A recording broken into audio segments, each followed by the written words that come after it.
Welcome to Breakthrough Success. I'm your host, Mark Gabberty, the content marketing expert, bringing you 5 new episodes every week where I and top-level guests teach you how to take your business to the next level and achieve your breakthrough. Hello, Breakthrough Success listeners. I just wanted you all to know before the episode actually starts, I've been working a little bit behind the scenes to give you something really special. So a while ago, I wrote my book, Content Marketing Secrets, which helps people create, promote, and optimize their content for growth and revenue. And I just put the finishing touches together to offer that for free to anyone who is interested. So if you want your free copy of Content Marketing Secrets, all you have to do is head over to markgabberty.com/book. Now, let's jump right into the episode.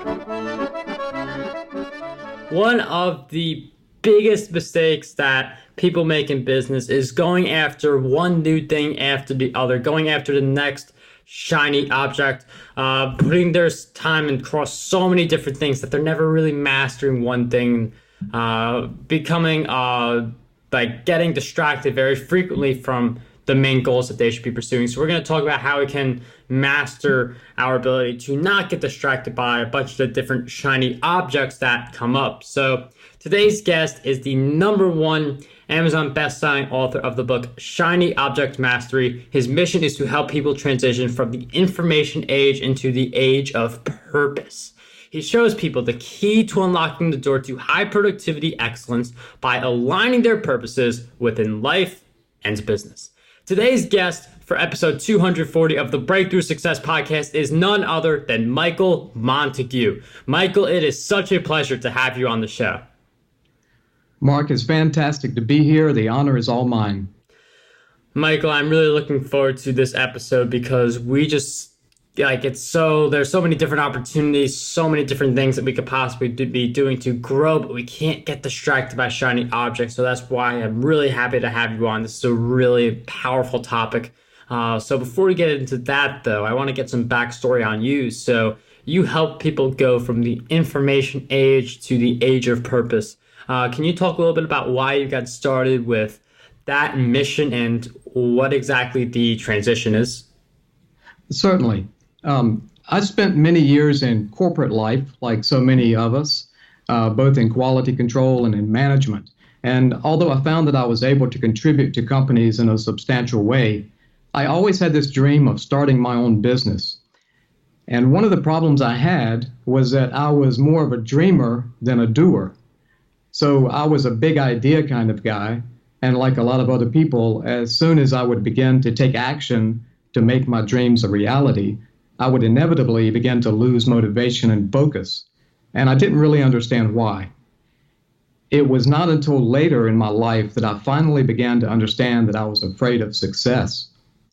Now, many people think that public speaking is our #1 fear, but research has shown that the fear of stepping into and embracing our own superpowers actually ranks even higher on the fear scale.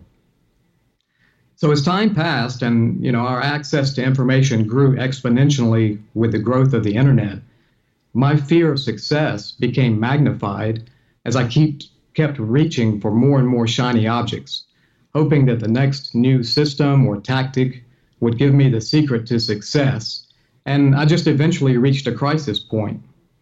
I was overwhelmed by too much information and the fear of, on top of that. And it didn't really change until the day that I finally understood that my story was shared by many other people as well. Now, Mark, I didn't like my story. I had put up with the unproductive me for too many years, and I decided in one day that it was time to let him go. So I literally abandoned the old version of myself, stepped completely out of my comfort zone, and began a personal journey of self-improvement and transformation. All the shiny objects had been keeping me in an unproductive haze, and so I began to systematically change my habits. This allowed me to become laser-focused on my goals and my purpose without the distractions that I had been so used to succumbing to. Now, fortunately, I had documented this journey And I realized there was a model I could share with other people to help them transition from the confusion of the information age into what I call the age of purpose. No one seeks out pain, but the truth is, pain can be the best teacher. And I began to overcome my fear of success with each step that I took forward. I received professional training to be a business coach, found the people that were my ideal clients, and then began to finally live the life of my dreams by helping others become the best versions of themselves.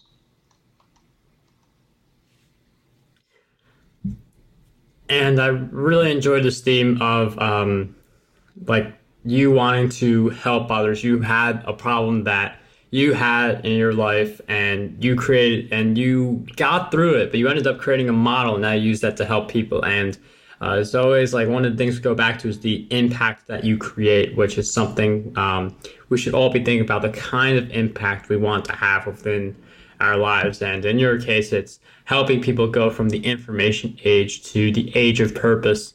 And one of the things that is another part of that transition is being able to stay on one course of action, because you mentioned how you were so overwhelmed with all the information that comes your way. You can read books, you can do all these different things, listen to Breakthrough Success, but there's got to be a point where you're taking action. So how can we stay on one course of action and continue on that path without getting distracted by some of the shiny objects around us? That's a great question, Mark. The answer that I've found, and I feel is very important for people, is to take a step out of your distraction, pull yourself out of the black hole of the information age for just a few moments, and focus on what your purpose actually is. So, we can all have goals and big dreams, but those goals and dreams are focused inward on ourselves. Having a purpose means that we are forced to look outside of ourselves and see how we can give to other people. So that's the main shift, is seeing what you have to give to the world.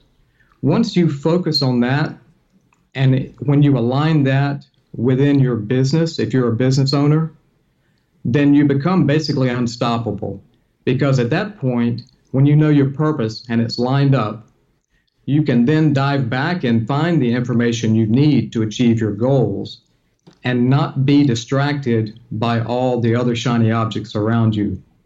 So the key, I believe, is to really understand your purpose and embrace your own superpowers and be able to fend off the other distractions as you move forward.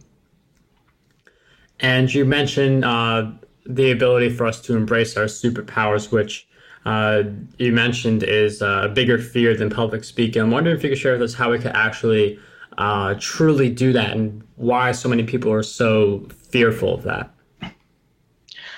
Well, human evolution made us where we are afraid of change. We fear change because it is identified in us as danger. And we understand that that's a physiological response, but we can use our mental capacities and understanding to know that we can move past that. So fear is a big part of it. And I know that you've had guests on your show that speak about fear quite often. And the reason for that is because so many of us are susceptible to that fear. So fear is just an emotion.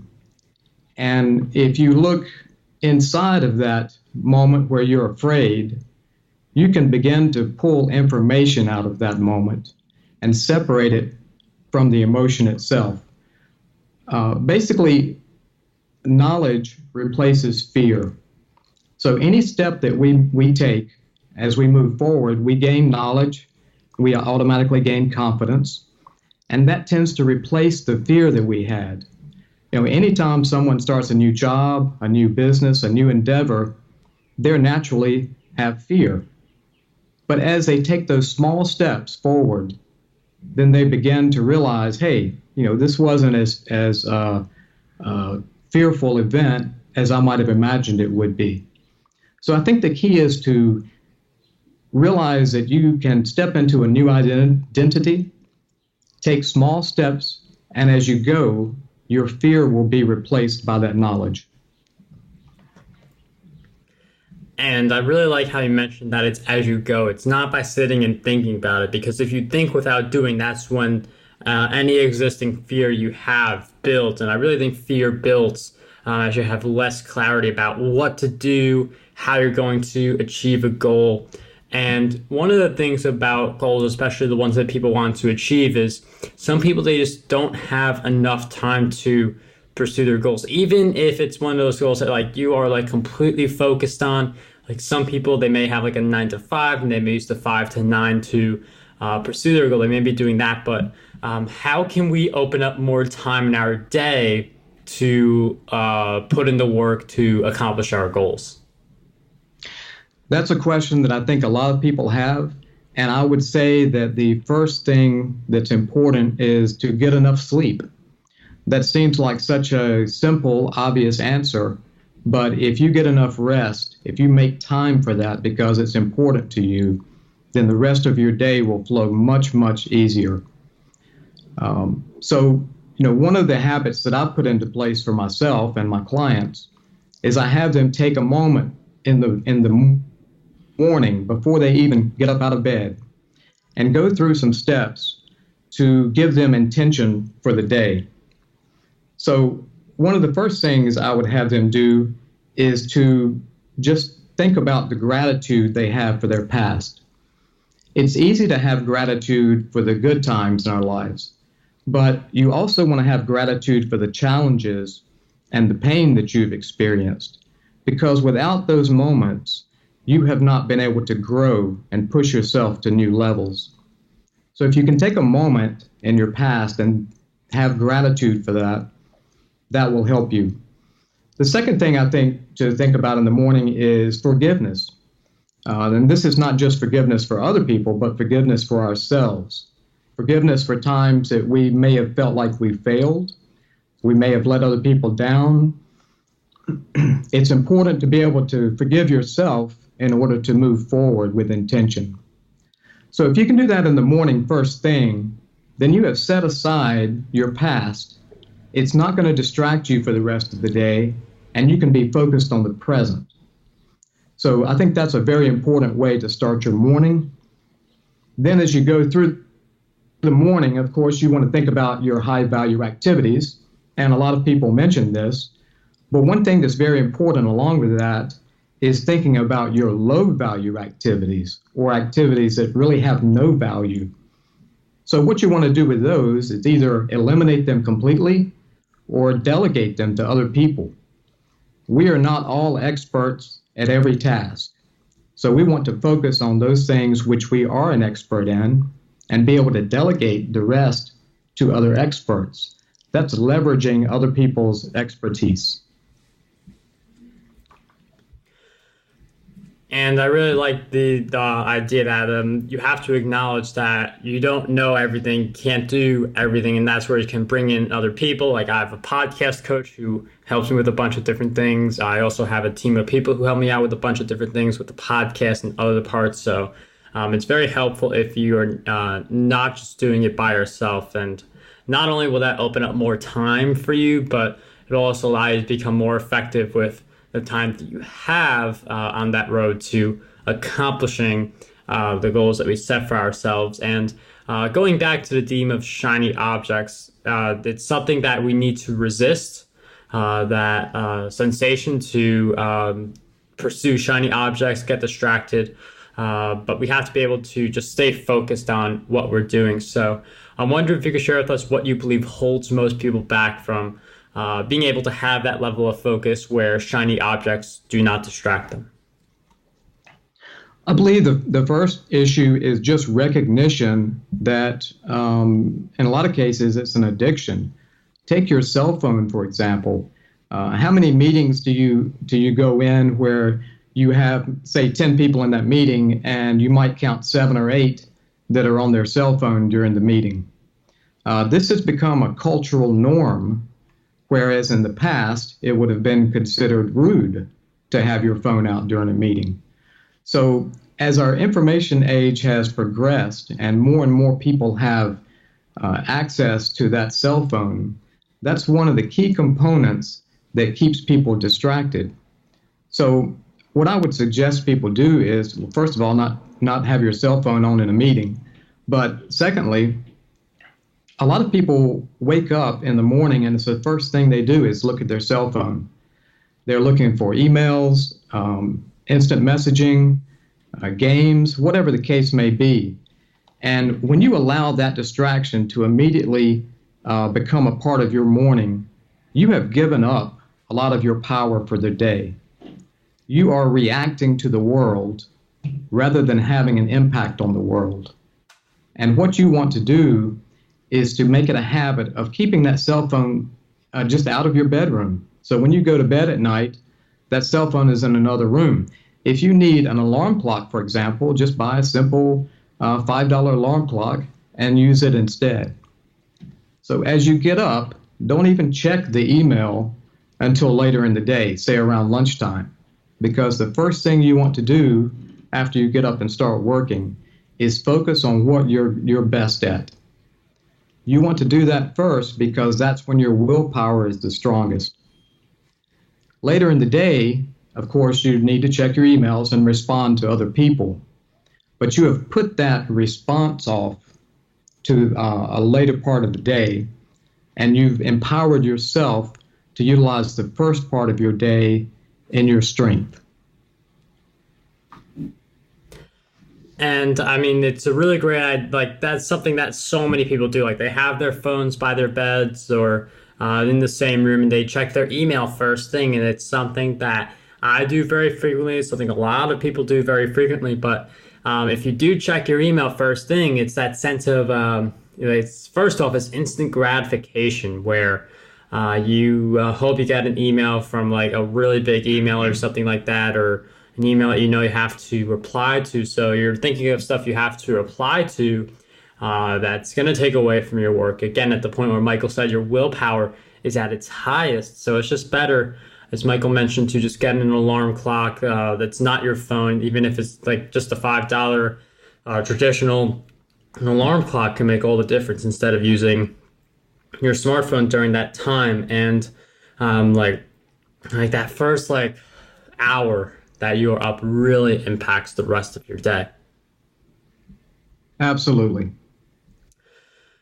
And one of the things that I also want to ask you is like throughout our journeys, like everyone's going to face certain challenges along the way. And with that in mind, I'm wondering if you could share with us one big challenge you faced in your journey and a powerful lesson you learned during that challenge.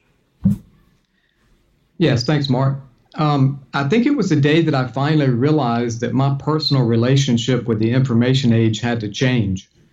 I always thought that I was smart enough to figure out my problems on my own, but the more I sought answers from Mr. Google, the further into the black hole of despair I fell. I finally recognized that I needed help from experts, and so I reached out to mentors who were just a few steps ahead of me.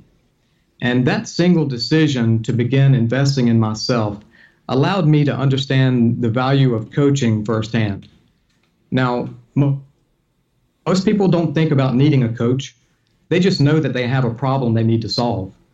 A coach is really an experienced guide, and I had to be committed to do the inner work, but without that expert guidance, I may have still been wandering in the woods to this day, still searching for a way out. So you must put on your oxygen mask first before you can help others or grow your business. So in this sense, you need to have the humility to allow yourself to seek for help if you need that. And I mean, just to further on that thought, I mean, coaches have a really big impact. The podcast coach who I've mentioned several times, I mean, he's had a really big impact on the show. And I've actually recently started to do some coaching on my end. So anyone interested in a free 30-minute call can head over to markgoodberty.com/strategy call if they're interested. So I just wanted to give a plug to that for anyone who is interested in having a coach. So another thing that can help you a lot, like coaching, like you get a lot of knowledge from a coach, a lot directed at you that is specific to you. Another great way to get a lot of knowledge is to read books, and I read as many as I can get my hands on. So with that in mind, Michael, I'm wondering if you could share with us 3 great books that you believe will have a positive impact on us. Certainly. One of the books that I've read most recently is entitled Opportunity by Eben Pagan. And Eben is one of my mentors, and he talks about where and how to find more opportunities in your life and the mindset around how to handle opportunity when you see it. So that's a great book to read for all of the business owners, entrepreneurs, and so forth. The next 2 books are a little bit different. The first one is The Order of Time by Carlo Rovelli. And Carlo talks about the nature of time from an astrophysics point of view. The third book is Reality is Not What It Seems by the same author. And this discusses quantum gravity and entanglement. Now, you might ask why I would recommend these physics books to your listeners. And it's because I believe that you have a deeper appreciation for your time here on this planet when you can appreciate the complexities of what time really is. So these books give you a sense of gratitude for your existence in time. And I have found that the more gratitude you have in your life, the less room you have for fear. Michael, thank you for sharing with us those great book recommendations. We will include all of those in the show notes, markgilberti.com/E240. We'll also throw in Content Marketing Secrets in the show notes.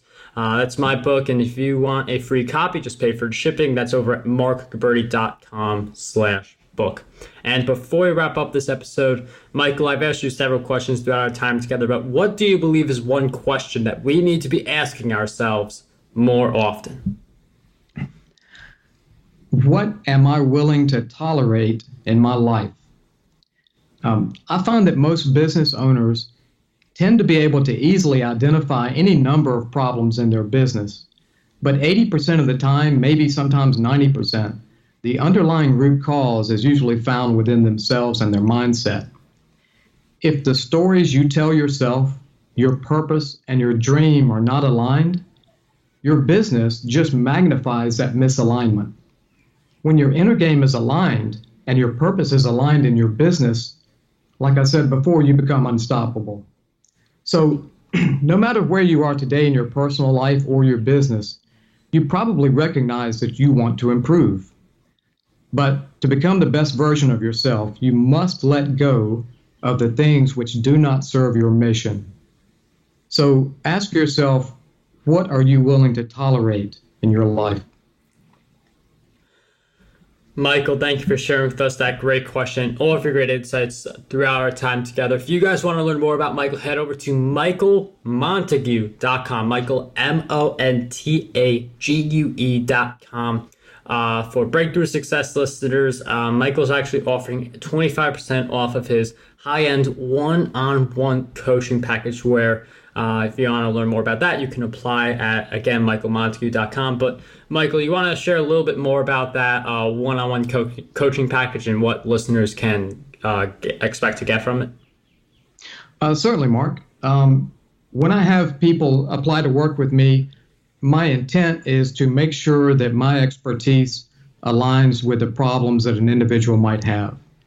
And when that is the case, I will be more than happy to discuss in a free call how we can put a plan of action in place to help individuals move forward in their business. So my main focus, of course, is in the area of distractions, productivity, and I feel that I'm able to help business owners move forward with purpose in order to increase their productivity and take back control of their time. So that's what this one-on-one experience is about. And typically I have clients that might work with me for 6 months to up to a year, depending on the level of expertise and results that they expect out of the relationship.